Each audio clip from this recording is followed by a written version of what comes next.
Assalamualaikum warahmatullahi wabarakatuh. Bismillahirrahmanirrahim.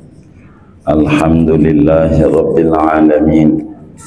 Wassalatu wassalamu ala sayyidina Muhammadin wa ala alihi wa sahbihi ajma'in.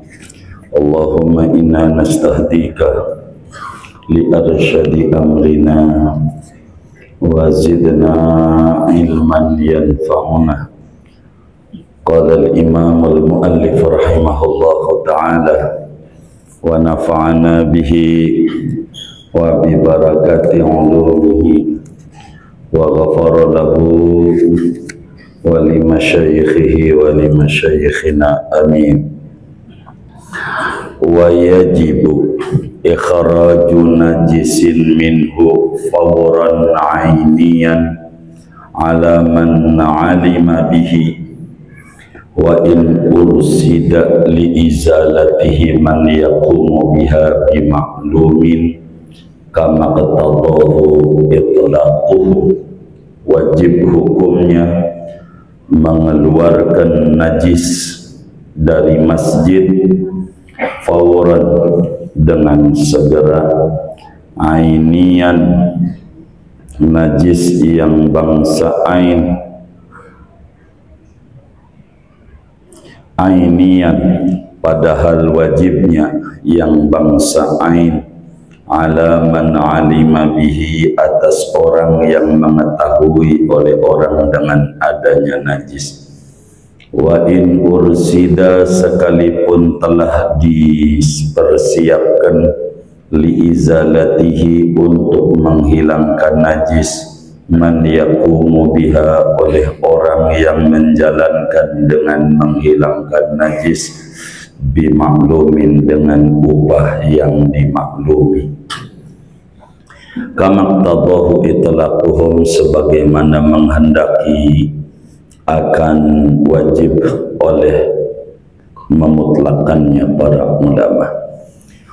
Wa yahrumu baulun fihi dan haram oleh kencing di dalam masjid walau fi nahbi tashdin sekalipun yaitu pada seumpama pispot. Wa idkhalu na'lin mutanajjisatin lam ya'mani talwisa dan haram oleh memasukkan yakni membawa sandal yang terkena najis yang tidak merasa aman ia akan mengotori masjid. Wa ramyu nahwi kumlatin fihi maitatin dan haram oleh membuang seumpama kutu di masjid, kutu yang mati. Wa qatluha fi ardihi wa in qalladamuha dan haram oleh membunuh mematikan kutu di bumi masjid sekalipun sedikit oleh darahnya kutu. Wa ma ilqabuha au dafnuha fihi hayatan fa zahiru fatawin Nawawi hillu. Adapun membuang kutu atau menanamnya kutu di masjid padahal hidup-hidup, maka yaitu adapun zahir fatwanya Imam Nawawi yaitu bolehnya membuang. Wa zahiru kalamil jawahiri tahrimuhu, adapun zahir kalamnya kitab Al-Jawahir karya Imam Al-Qamuli yaitu haramnya membuang.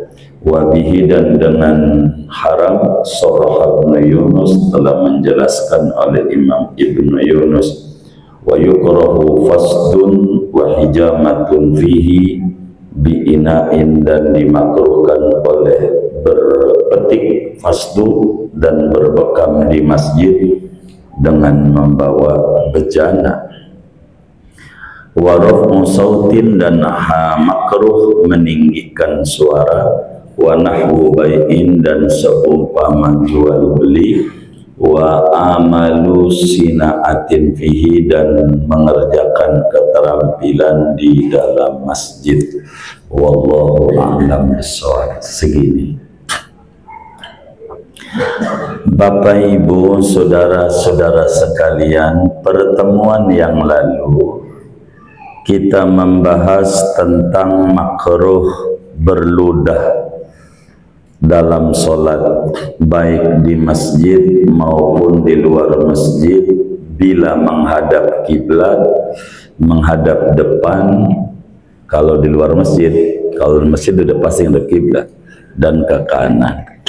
Dan malam hari ini kita akan mengkaji tentang beberapa hukum-hukum dan aturan kita di masjid, meski tidak begitu banyak, sebagai istitrat pembahasan tentang menjaga kemuliaan masjid. Bapak Ibu, perlu diketahui oleh kita bersama bahwasanya Allah Subhanahu wa Ta'ala telah memerintahkan kepada kita semua untuk mengagungkan masjid, untuk memuliakan masjid, seperti yang dijelaskan di dalam Al-Quran. Allah berfirman, fi buyutin adzinallahu an turfa'ah wa yudhkara fiha ismuhu yusabbihu lahu fiha bil ghuduwi wal asal. Di rumah-rumah Allah, di masjid, fi buyutin adzinallahu, yang telah mengizinkan, memaklumkan oleh Allah, an turfa'a fihi, bahwa di masjid itu kita disuruh meninggikan dan disebutkan di masjid asma Allah. Artinya di masjid itu disuruh ditinggikan oleh Allah, maknanya diagungkan masjid. Diagungkan itu tidak boleh dikerjakan di masjid itu perbuatan-perbuatan keji.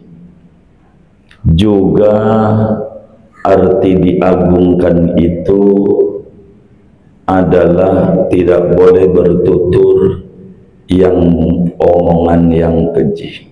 Juga arti fi buyutin adzinallahu an turfa'a, maknanya turfa'a itu disucikan dari najis dan berbagai macam kotoran. Masjid kudu dijaga. Bahkan Imam Ibnu Majah meriwayatkan di dalam Sunan Ibnu Majahnya, juga Imam Muslim di dalam Sahih Muslimnya, daripada Sayyidina Buraidah radhiyallahu ta'ala an, kata beliau, qala Rasulullah sallallahu alaihi wasallam, innama buniyatil masajidu lima buniyatlah. Sesungguhnya masjid itu dibangun untuk tujuan dibangunnya masjid itu, yakni untuk sholat, untuk berzikir, membaca Quran, mengajar ngaji, belajar, bermudzakarah, dan berbagai macam kebaikan. Atas dasar itu, saudara, bila kita telah mengerti tujuan daripada masjid dibangun adalah untuk sholat di masjid, untuk tadarus Quran, ngaji Quran, baca Quran di masjid, untuk bertahlil, untuk bertasbih, untuk bersolawat kepada Rasulullah di masjid, untuk beristighfar, untuk taklim, untuk belajar dan lain sebagainya, maka kita dituntut oleh agama. Orang yang masuk ke masjid dituntut untuk mengerjakan apa yang pantas dikerjakan di masjid, dan apa yang tidak pantas dikerjakan di masjid. Agama, saudara, telah menerangkan kepada kita bersama hal-hal yang harus diperhatikan oleh kita. Ada yang haram, ada yang makruh. Yang sunat itu enggak perlu kita paparin. Yang larangan aja biar kita enggak melanggar dosa. Yang makruh biar tidak melanggar larangan Rasulullah sallallahu alaihi wasallam. Maka ada beberapa yang harus diperhatikan oleh kita terkait dengan aturan-aturan masjid. Secara umum, saudara, bila kita sebagai manusia berupaya dengan penuh kesungguhan hati untuk menjaga kebersihan rumah kita, tentu apatah lagi kita kudu berupaya sekuat tenaga untuk menjaga kemuliaan dan keagungan rumah ibadah kepada Allah, masjid.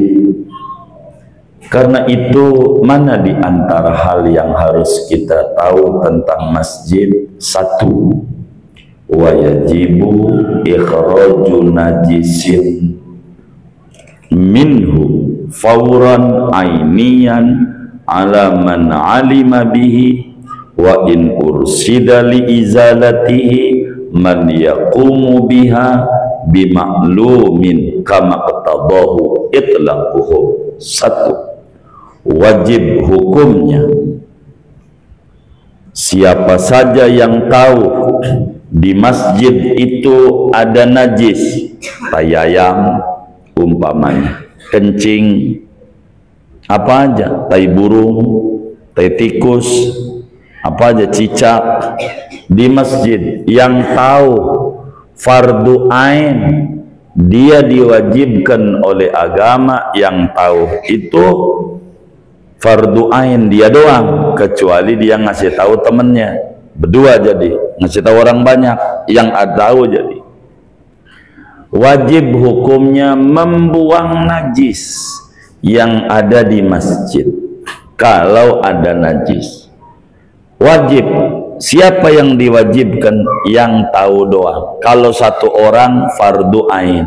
Kalau yang tahunya banyak, berarti fardu kifayah. Sama kayak mayit, ada orang mati, yang tahu kita doang, kita fardu ain. Kalau diumumin orang banyak, jadinya fardu kifayah.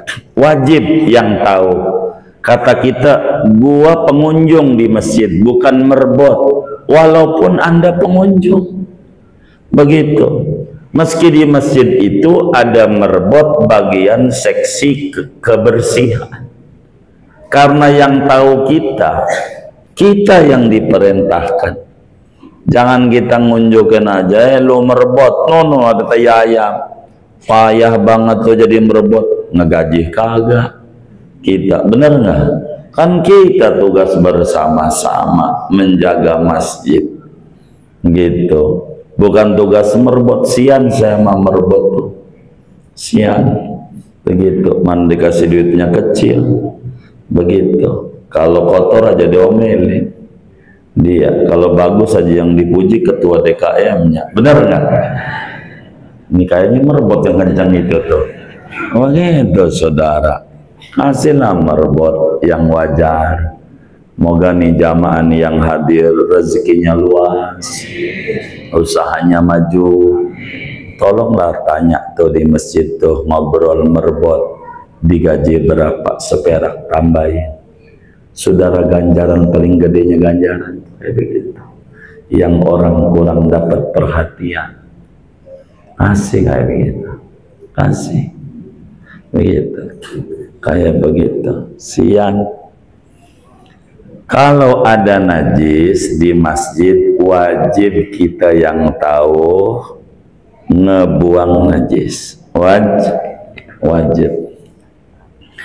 Dalam satu hadis Rasulullah sallallahu alaihi wa alihi wa sahbihi wasallam, hadis yang diriwayatkan oleh Imam Abu Dawud di dalam sunannya dari Sayyidina Anas bin Malik radhiyallahu taala an, khadimnya Rasulullah sallallahu alaihi wasallam. Kata beliau, qala Rasulullah sallallahu alaihi wasallam, Kanjeng Rasul sallallahu alaihi wasallam bersabda, apa kata Nabi? Uridat alayya ujuru ummati hatta al-qadati yukhrijuhar rajulu minal masjid.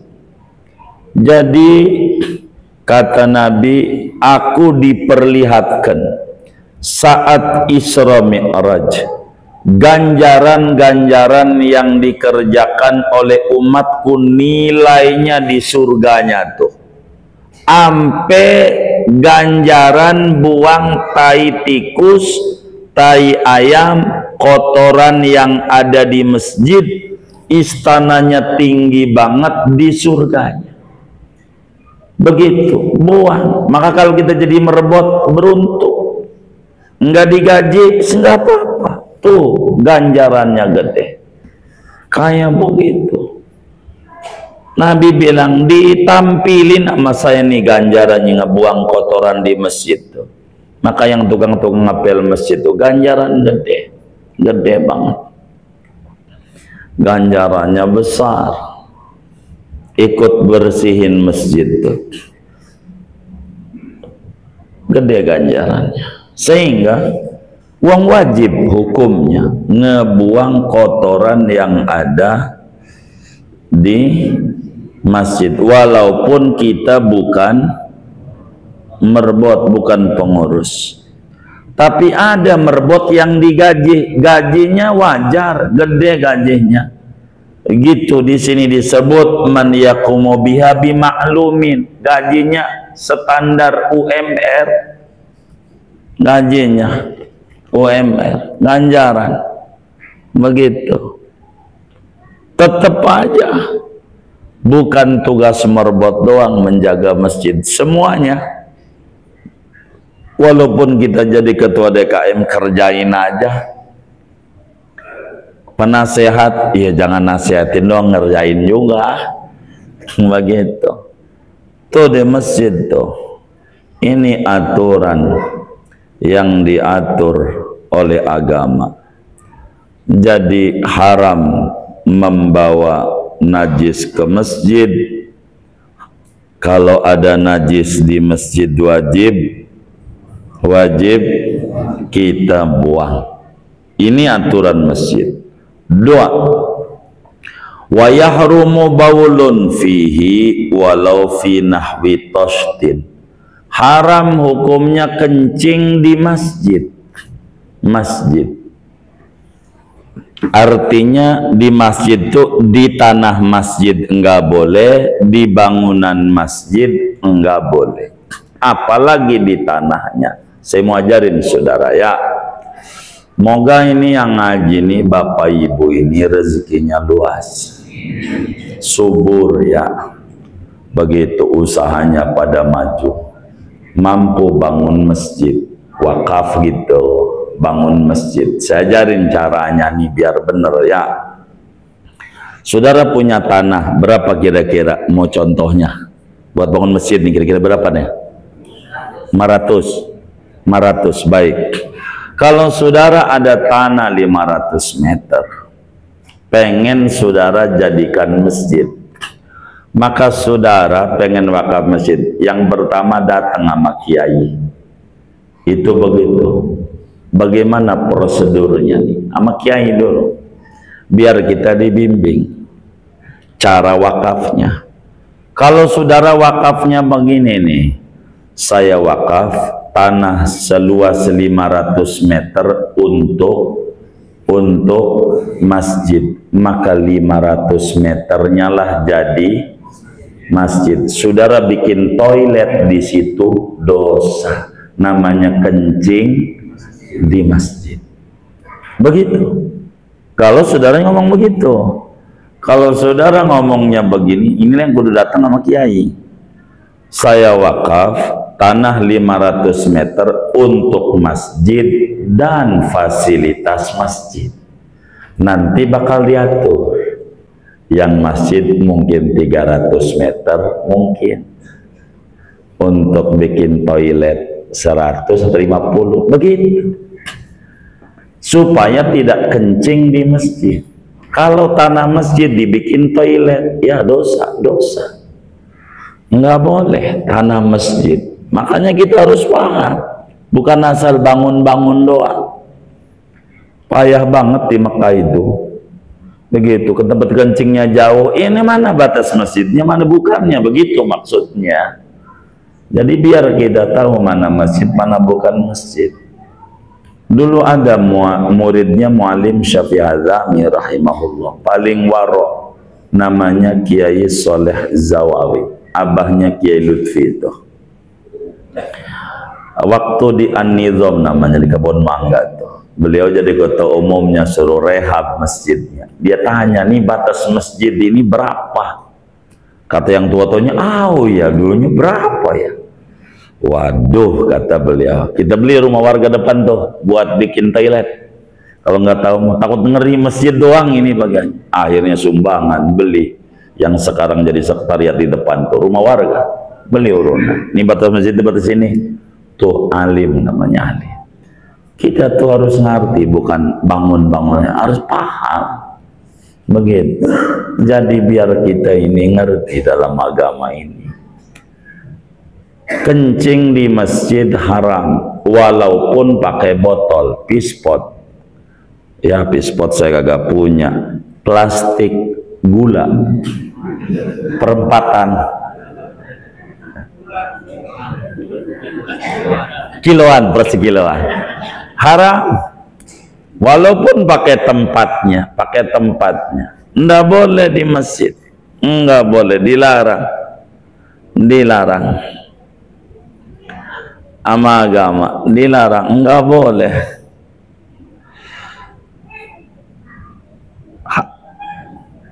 Haram. Dari mana dalilnya? Imam Muslim di dalam Sahih Muslim meriwayatkan hadis dari Sayyidina Anas bin Malik radhiyallahu taala an, karena Anas bin Malik itu 10 tahun ikut Rasulullah sejak Nabi injak Madinah sampai wafat, sehingga hadisnya banyak, 2223 hadis.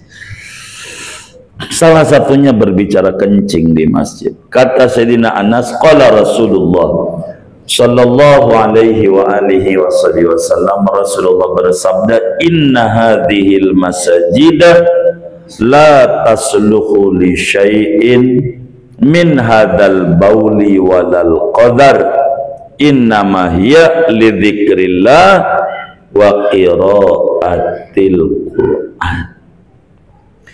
Kata baginda Rasul sallallahu alaihi wasallam, masjid itu sesungguhnya tidak layak untuk kencing dan kotoran, bukan untuk itu.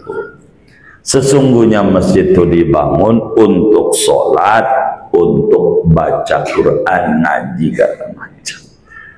Jadi jangan kencing di masjid. Haram.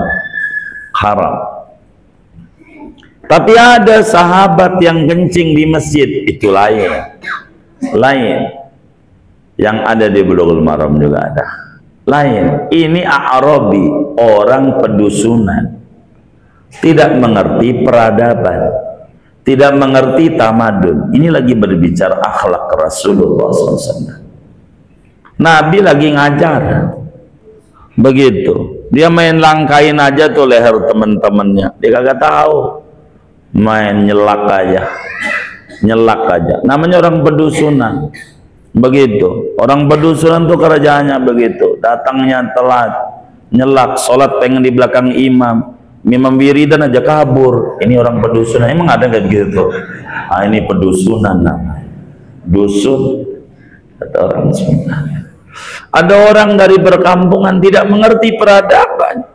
Dia datang duduk, pas duduk pengen kencing, dia kencingin aja masjid Nabi tuh. Belum keramik, belum, masih pasir, masih tanah. Dia kencing aja di pojokan masjid. Ya mungkin kebelet dia. Itu sahabat Nabi pada mau marah. Sayyidina Umar berkata, biarin dia kencing. Udah rapi kencing, kata Nabi, ambil air sember. Tuh, Nabi siram. Nabi nggak omelin, orang kagak tahu. Ini berbicara akhlak. Tapi bicara hukumnya, kencing itu najis, tandanya sama Nabi suruh disiram. Tapi ada akhlak, wong kalamnya Nabi mau luas. Kenapa nggak diomelin? Dilihat bahaya. Kalau diomelin orang, digertak, madorotnya lebih banyak. Jangan kencing di situ, dia lari. Tadinya di pojokan doang semasjid, bener nggak? Jadi nyiramnya tadinya dikit, jadi banyak. Tuh cerdasnya Nabi. Hebat terus. Kedua, kalaulah dia digertak, jangan kencing nih masjid, ditahan. Tuh jadi batu ginjal, mahal operasinya, mahal timbang nyiram doang. Tuh Nabi. Itu bagaimana yang kencing itu? Iya namanya orang pedusunan, tidak mengerti peradaban, orang nggak tahu bilangin aja.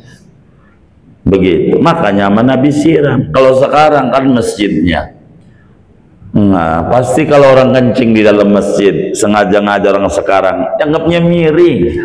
Bener nggak? Orang sekarang nggak boleh, walau pakai botol,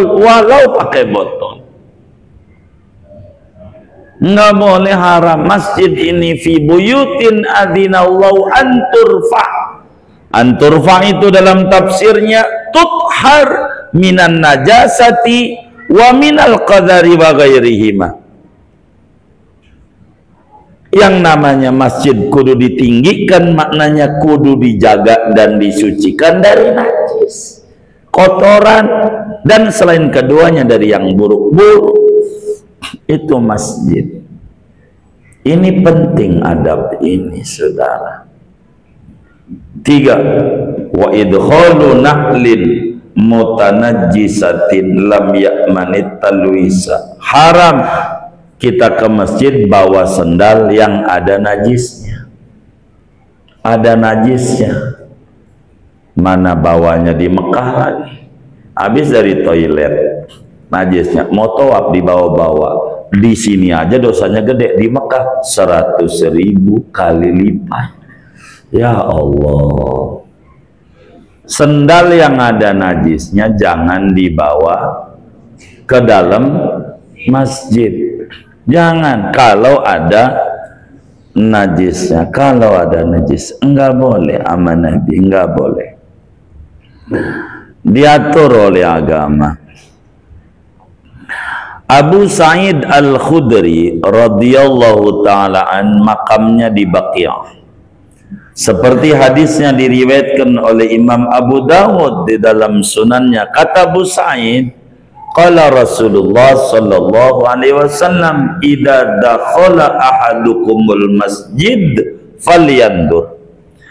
Bila seorang kamu masuk ke masjid, lihat-lihat dulu, jangan main masuk. Fa in ra'a fi na'laihi adzan aw qadaran falyamsahu. Kalau dia lihat di sendalnya ada kotoran atau najis, bersihin dulu. Jangan bawa sendal yang ada najisnya ke dalam masjid, jangan. Apalagi tuh orang tawaf, digendong-gendong sendalnya ada najisnya, dah taruh aja di depan masjid. Kita juga tahu sendalnya swallow, belakangnya ada penitinya. Nah, udah nggak apa-apa, kecuali yakin suci. Kalau yakin suci nggak apa-apa, bawa. Tapi kalau kita najis sendalnya, jangan. Tawaf syaratnya kudu suci, enggak suci yang dibawanya enggak sah tawafnya, umrohnya enggak sah, enggak mabrur, dapatnya kan rugi. Masuk masjidnya bawa najis dosa kalau ada najisnya. Periksa dulu sendal tuh. Tapi kalau kita tidak merasa aman bakal najis.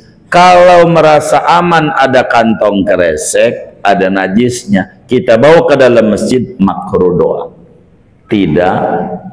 Tidak haram karena kita yakin enggak ngotori masjid. Begitu saudara.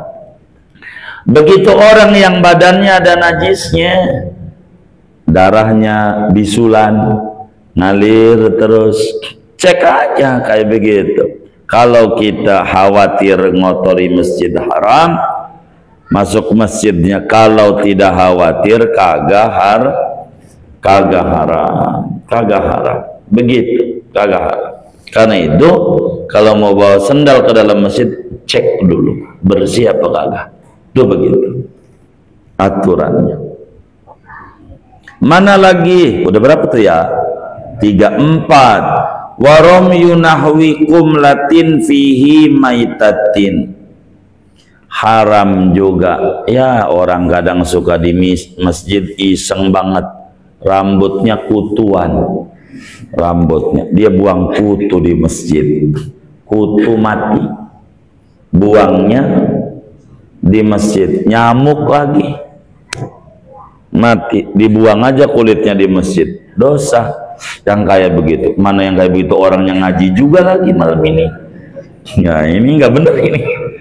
Haram membuang begitu kutu yang mati, bangke, nyamuk, buang ke dalam masjid. Haram. Begitu. Termasuk matiin, ada nyamuk nempel di tembok. Ya Allah, kenyang mati nyamuk. Kena tuh tembok masjid, dosa. Yang kayak begitu tuh nggak boleh. Haram. Bagaimana kalau buang kutu hidup di masjid? Emang diiseng banget begitu di masjid sambil tiduran buang kutu. Masya Allah. Begitu. Kalau hidup beda hukum. Ngebuangnya masih hidup bisa jalan. Maka Imam Nawawi mengata boleh aja karena hidup, enggak kotor hidup mah, enggak najis. Tapi kata Imam Al-Qamuli di dalam kitab Al-Jawahirnya haram. Demikian juga Imam Ibnu Yunus. Kalau membuang kutu hidup-hidup, ulama beda pendapat. Imam Nawawi haram, boleh. Imam Qamuli haram. Ibnu Yunus juga haram. Begitu.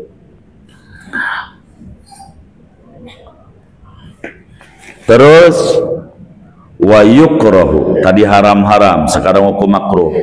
Wa yukrahu fasdun.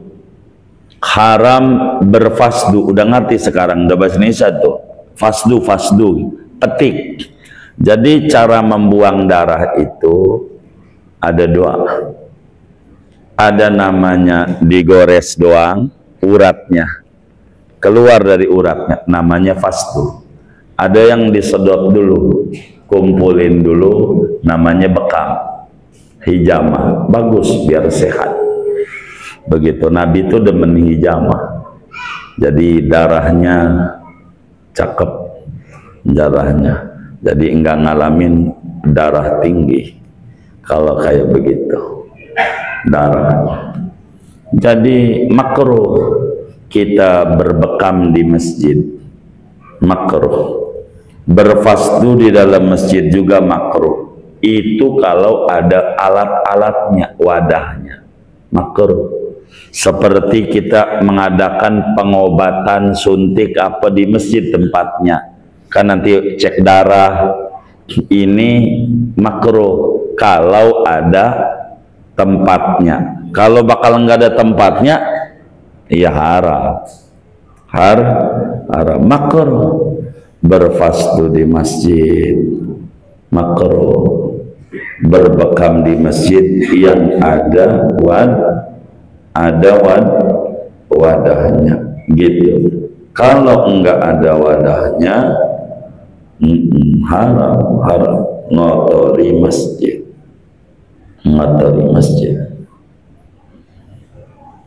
Begitu. Mana lagi yang makruh? Waraf'u sautin, teriak-teriak di masjid, teriak begitu, kayak bocah berisik banget di masjid, berisik, ngeganggu orang sholat. Orang tuanya jangan bocahnya yang ditegur, Pak, dinasihati anaknya ya, begitu. Ini masjid itu, begitu, agar supaya ngerti orang tuanya, begitu. Teriak-teriak di masjid tuh makruh, termasuk dia ribut di masjid, makruh teriak-teriak. Mana lagi? Wa nahwu bai'in, jual beli, dagang di masjid, dagang nggak boleh. Dalam hadis riwayat Imam Muslim dalam sahihnya, Imam Ahmad di dalam musnadnya, termasuk Ibnu Majah di dalam kitab sunannya dari Sayyidina Abu Hurairah radhiyallahu ta'ala an, kata Abu Hurairah, qala Rasulullah sallallahu alaihi wasallam, kata Nabi apa? Man sami'a rajulan yanshudu dallatan fil masjid falyaqul la raddahallahu alaik fa innal masajida lam tubna lihada. Kata Nabi, siapa orang mendengar di masjid ngadain pengumuman barang hilang di masjid, siapa yang nemu handphone saya taruh di masjid ini enggak ada, siapa yang nemu balikin nama saya. Sunat, kata Nabi jawab, moga orang ketemu. Wih, dapat ganjaran ngomong begitu. Sebab masjid bukan tempat pengumuman barang hilang, masjid tempat ibadah. Bahkan Imam Tirmidzi di dalam Sunan Tirmidzi dengan sanad yang sahih dari Abu Hurairah radhiyallahu ta'ala an, Nabi menyampaikan lebih jelas. Kata Nabi, idza ra'aitum man yabi'u aw yabta'u fil masjid faqulu la arbahallahu alaik. Bila anda lihat di masjid ada orang dagang dalam masjid, maka ente doain, jangan kagak, doain ganjaran gede. Bagaimana doanya? Moga rugi dan bangkrut ente. Itu Nabi yang nyuruh, dapat ganjaran. Moga tidak untung. Kalau dagang di masjid, dagang nggak boleh. Masjid bukan untuk begitu, gitu. Makanya saya kasihan sama orang tua, kan enak yang ngaso di masjid, ada stop kontak, ngecas handphone di masjid. Siang dia kagak pikirin, ngisi kotak kagak, bener nggak? Gitu, lumayan nih, begitu.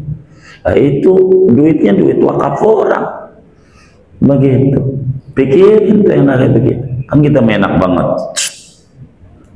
Pikirin, ujungnya dagang kita rugi, ya nggak salah. Nabi aja udah doain, moga bangkrut dia.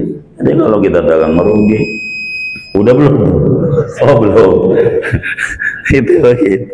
Sama Nabi, nggak boleh sama Rasulullah SAW. Mana lagi? Wa amalu sinaatin fihi, kerja di masjid, kerja. Orang dulu tuh di masjid sambil jahit baju, enak. Jangan. Ada orang timbang mampir di masjid mau tiduran doang, karena di masjid pakai AC masalahnya. Nah, ini nggak bener ini. Jangan itu niatnya, nggak ada ganjaran. Niatnya mau i'tikaf di masjid, walaupun sambil tiduran, kan adab juga. Jadi niatnya yang bener aja. Niatnya. Sama hal dengan masjid, musola, madrasah. Karena pada asalnya kita tidak boleh mengganggu orang lain dengan kotoran-kotoran di tempat umum. Jangan. Apatah lagi di masjid. Inilah diantara beberapa hukum-hukum, ada yang haram, ada yang makruh dikerjakan di masjid. Begitu. Segini aja datang ngaji kita. Allah, ada yang ditanya mungkin dari materi ini atau di luarnya, sebelum doa dipersilakan. Allah.